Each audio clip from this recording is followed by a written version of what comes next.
I'm going to do this session A, a quick trip down biomechanics lane. It's a taste of the L program, so there's little bits and pieces, not huge amount of explanation, just to let you see what we do in case it's been a long time since you've been to a program or never been to a program. So this is just a little tiny portion. The A session starts with at least a half a day of discussion about rules and what judges situations, how to handle your scribe, how to write your contract, how to do all kinds of things, telling you the reading list, and all kinds of situational things about errors and eliminations. Then in the afternoon of the first day, we start with the biomechanics. We do biomechanics of the parts. We do biomechanics of the gates and biomechanics of the pyramid of training, or basics. So I'm only going to do the biomechanics part. When I went to my first session, I think with Jane Eyre, and then I went to a number of Jeff's sessions, I became really enamored with it. It changed my judging. I now have a reason to deal with situations that I see, and it makes a lot of sense to me. So I'm a bit of a born-again biomechanics girl. But in general, these are the things that we're going to deal with. We'll start with the bones. Bones, I'll just do this really quick.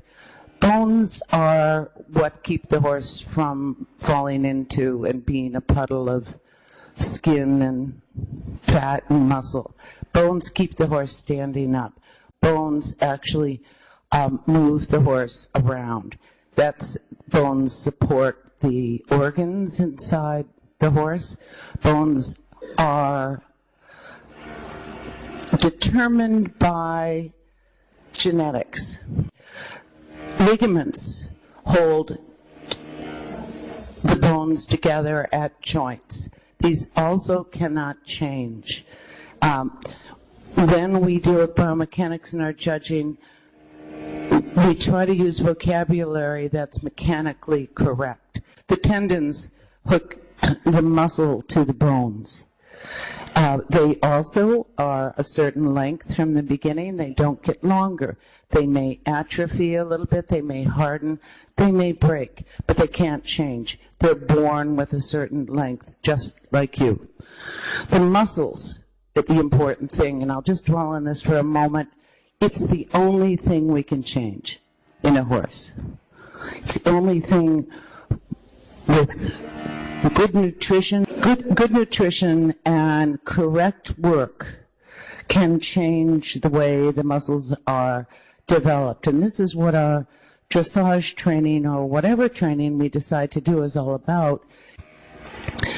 Another group of muscles are the thoracic sling, which is only important for you to know about because it's in our dressage horses, we want the horses' withers and shoulders to lift in order to bring the back up, in order for the joints to be a little bit more elastic and free-flowing without the thoracic sling. In other words, try to raise your chest and lift your withers, and you can do it, and you feel your thoracic sling contract and lift.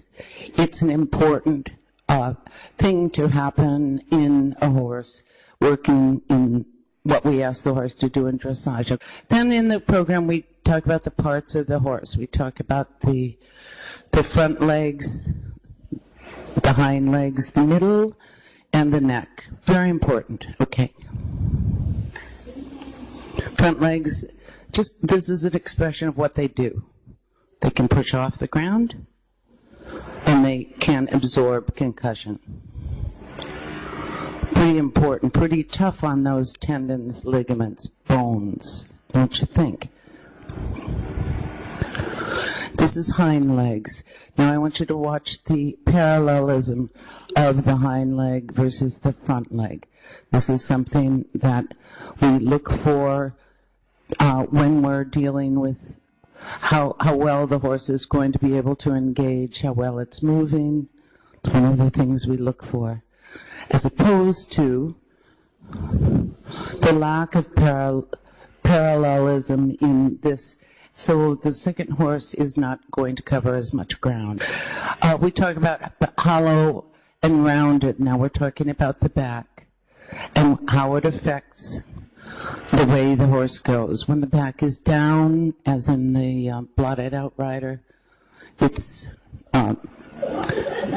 doesn't get the parallelism, and the back is up in the second horse, and you see more mechanically better use of the hind legs in the middle. And the neck muscles, how well they're developed. You see different kinds of necks. I bet you can pick out the one that we like the best, that has the most correct muscling, the ones that have the most correct training. But when we're judging horses, these are things that we look at. Okay, then the next is we talk about the mechanics of the gaits. Walk, trot, and canter.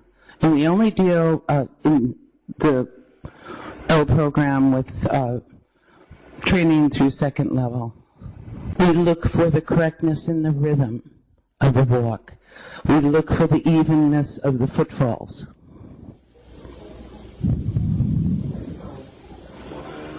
We look for the V that the front and hind legs should be making, not the parallel. It's a problematic walk for our dressage world. We look at trots, whether they're sound or not. And we discuss what kind of comments we'd give with the irregularities. We discuss what's appropriate. We talk about the cadence in the quality of the trot.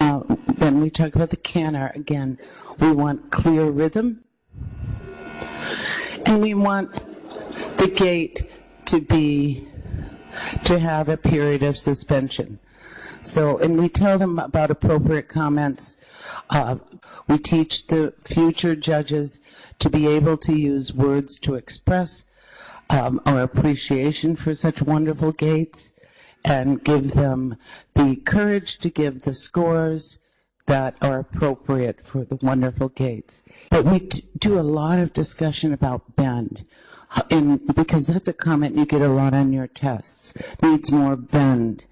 And we've developed this comment that every horse needs more bend, more collection, more engagement. We talk in detail about the gyrations that a horse has to do to show bigger bend. So what these horses are going to go home to when the judge says needs more bend, the reality is there's only so much a horse can honestly bend. And basically it's a bit of an optical illusion. So we talk a lot about bend. We talk about the balance and the bend in turns and circles. And quite honestly, the one on the left is obviously beautiful. It looks like it's evenly bent around the rider's inside leg, but it's a series of different contortions that you could learn about in the L program.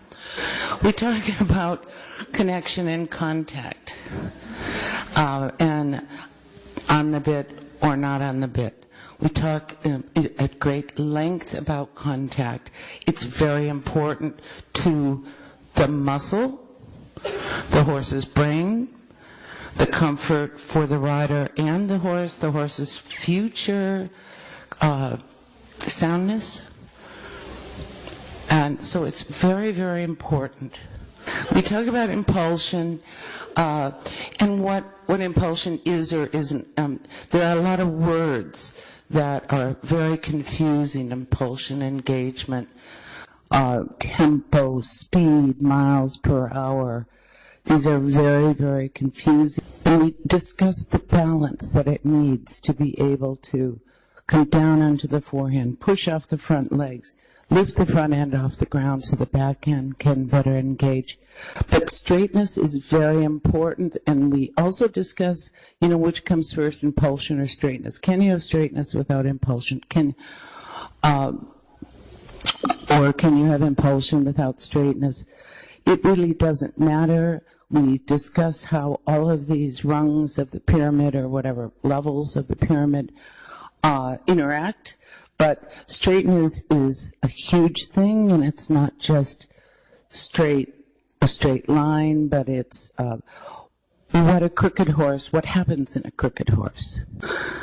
We talk about balance, level balance and uphill balance, the difference, and the different way the bones are that are controlled by the muscles that are developed by the smart rider that's feeding the horse and giving enough breaks to get the muscles to be able to do it, and therefore the horse can develop better balance with better training.